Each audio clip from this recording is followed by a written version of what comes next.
Hi there, DJ. Welcome to the Now Showing. This is an early review of Iron Man 2. Got an awesome chance yesterday to actually see a pre-screen of it, so get to bring you an early review of the movie. Now I gotta say, first of all, for anyone who hasn't seen Iron Man 1, who's going to see Iron Man 2, if you didn't get a chance to see it yet, don't really need to. Highly suggest that you do, but you really don't. The continuation in the beginning of it is perfect. It kind of explains to you what happened to him, how he became Iron Man. So I really did like that. As well as for the action scenes. I heard from a lot of people that have seen this before, even I did, got early screen showings. The action scenes are kind of hard to follow. I don't know what they're talking about. The action scenes were, well, I thought they were way better than the first movie, but I don't know.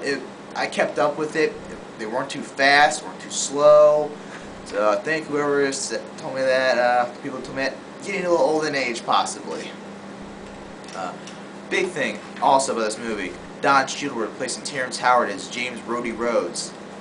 I think that was actually a brilliant move to go with. For one thing, his relationship with Tony Stark gets darker in this. They do have some big fight scenes. I don't think Terrence Howard could have pulled it off. He seems like those two nice guys in his movies.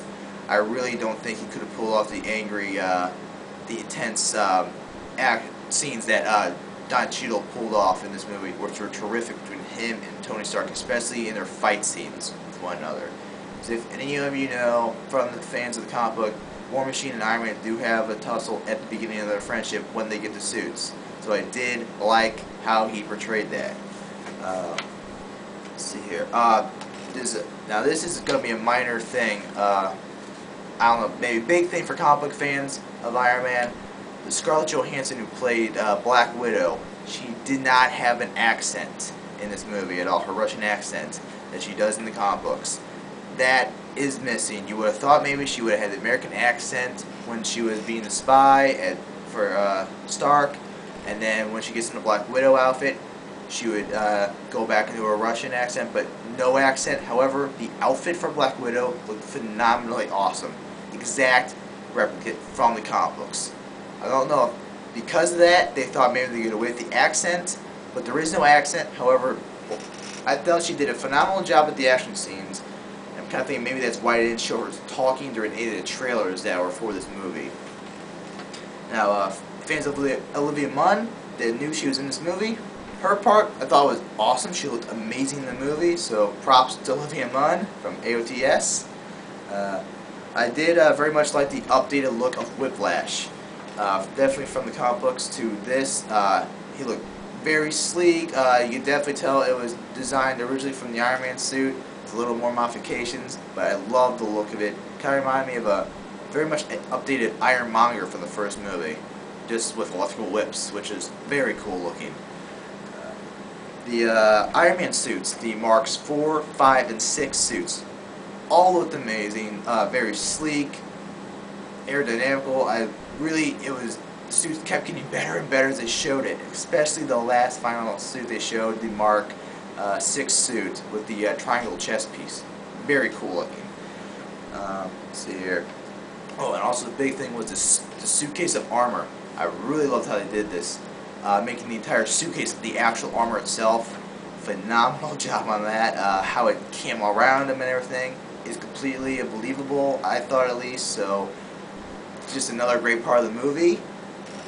Actually, I don't think there was really anything bad about the movie. I felt really, I still kind of prefer the original to this film, but that's it. I mean, I still really enjoy this film. The War Machine outfit, the War Machine suit, definitely looked very good, very real. The props to the design department that made this, it looked fabulous. Very rough look because it's not as sleek as the Iron Man suit should be, so it looked very, very military-like. The armor it should be. The fact that this movie was a bit darker because it actually is dealing with Tony Stark's blood toxicity throughout the film, his disease with that. For that reason, it was a bit darker, but it wasn't very dark the way that people were kind of making it out to be, which I thought was good. It still had the humor that you would expect the Iron Man film to have, especially with being Tony Stark and Robert Downey Jr. So again, bit dark, but not as dark. So it was a good mix with the darkness and the humor, and definitely dealing with his sickness with the blood toxicity in it. As for the rating of the movie, I'm gonna get a 4.5 out of 5 stars. I'm gonna definitely see this movie again. So this will be a part 2 of review. Definitely just to keep you up to date on the Iron Man when the midnight showing comes out. So there will be a continuation of this. Definitely on the next one, I'm gonna definitely analyze it more. Definitely just go in and study it, not be a fan of the movie. Try to go in thinking, okay, be neutral, not a fan. Just watch the movie. So I'll be more updation probably Friday night to Sunday night whenever I get the video up. But as for now, go see the movie, enjoy it. If you have tickets, get in line early. If you don't have tickets, get tickets. It is a very, very good movie. Not to miss. And there's definitely an end clip for any of the fans. Definitely stay for the end clip. It's worth it. It leads right into the next set of films, which, well, that's what end clips are for. But it's definitely not to miss. If you already know what it is, it's good.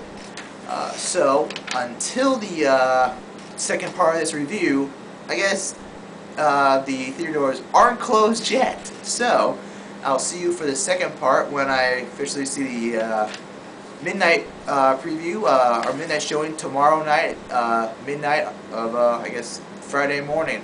Alright, until then, I guess for the first time theater doors aren't closed yet. I'll see you then.